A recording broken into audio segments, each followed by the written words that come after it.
নেত্রকোনার সেই ছনের ঘরের মানুষটাই আজ কন্টেন্ট দুনিয়ার সেন্সেশন। নাম তার রিপন মিয়া। একসময় তিনি ছিলেন চুপচাপ, সাধারণ, অচেনা এক মানুষ যে শুধু নিজের পরিবারের জন্য দিনরাত খেটে যেতেন। একটা সময় অন্যের বাড়ি বানাতেন আর নিজের মাথার উপর ছনের ছাউনি দিয়ে চলত জীবন। রান্নার জন্য চাল জুটত প্রতিবেশীর ঘর থেকে ধার করে। কিন্তু ভাগ্য কখনো কখনো বদলায়, আর সেই বদলের গল্পটাই আজ লাখো মানুষের অনুপ্রেরণা। রিপন মিয়া এখন শুধু একজন মানুষ নন, তিনি এক জীবন্ত গল্প, যেখানে কষ্ট আছে, সংগ্রাম আছে, আর আছে হাসি ঠাট্টায় ভরা সাফল্যের আলো। বাংলাদেশের ডিজিটাল কন্টেন্ট ক্রিয়েশনের ইতিহাসে এমন ঘুরে দাঁড়ানো সত্যিই বিরল। সোশ্যাল মিডিয়ায় অনেকেই জনপ্রিয় হন, আবার হারিয়েও যান, কিন্তু জনপ্রিয়তা হারিয়ে আবার ফিরে আসা, তাও একই ঘটনার কন্টেন্টে নিজস্ব স্টাইল বজায় রেখে, এটা কজন পারেন? রিপন মিয়া পারেন, কারণ তিনি কাউকে নকল করেন না, বরং যা বলেন, যা করেন সবই নিজের মতো। আমরা আছে আম নাই, ঢিল কেন মারো, এই কথাটা এখন অনেকের মুখে মুখে। এমন সংলাপ শুনে হাসি আটকানো দায়। সহজ সরল অথচ বাস্তব জীবনের মাটির গন্ধ মেশানো এইসব কথা দিয়ে রিপন মিয়া লাখো মানুষের হৃদয় জয় করে নিয়েছেন। কৃত্রিম হাসির চেষ্টা নেই, চোখ ধাঁধানোর লোকেশন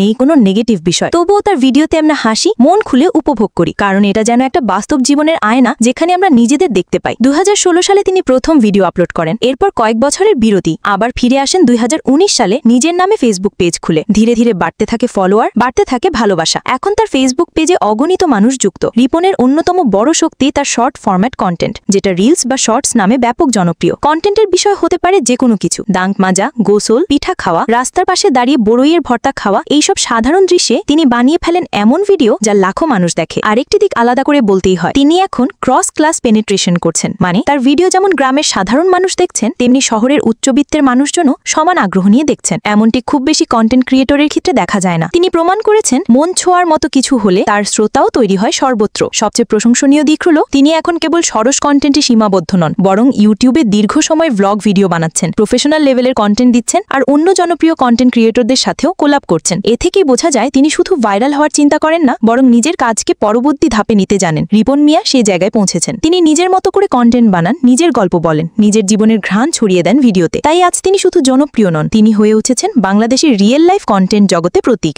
এই মানুষটাই আমাদের শেখান, চাকচিক্য নয়, কৃত্রিমতা নয়, মানুষের মন জয় করতে চাইলে দরকার সত্য, সরলতা আর আপনত্ব। আর সেটাই তার কন্টেন্টে খুঁজে পাওয়া যায় প্রতিটি সেকেন্ডে। রিপন মিয়া আজ শুধু নেত্রকোনার না, তিনি বাংলাদেশের কন্টেন্ট জগতের এক গর্বিত নাম। তিনি যেন জীবনের একটা সহজ ভাষ্য হয়ে দাঁড়িয়েছেন, যেখানে সাদাসিধা থেকেও আলাদা হয়ে ওঠা যায়। আর হয়তো এই কারণেই আগামীতে যখন বাংলাদেশের কন্টেন্ট জগতের ইতিহাস লেখা হবে, তখন রিপন মিয়ার নাম থাকবে সবার উপরে, কারণ তিনি শুধু ভিডিও বানান না, তিনি মানুষের মুখে হাসি ফোটান, আর এটাই সবচেয়ে বড় জয়।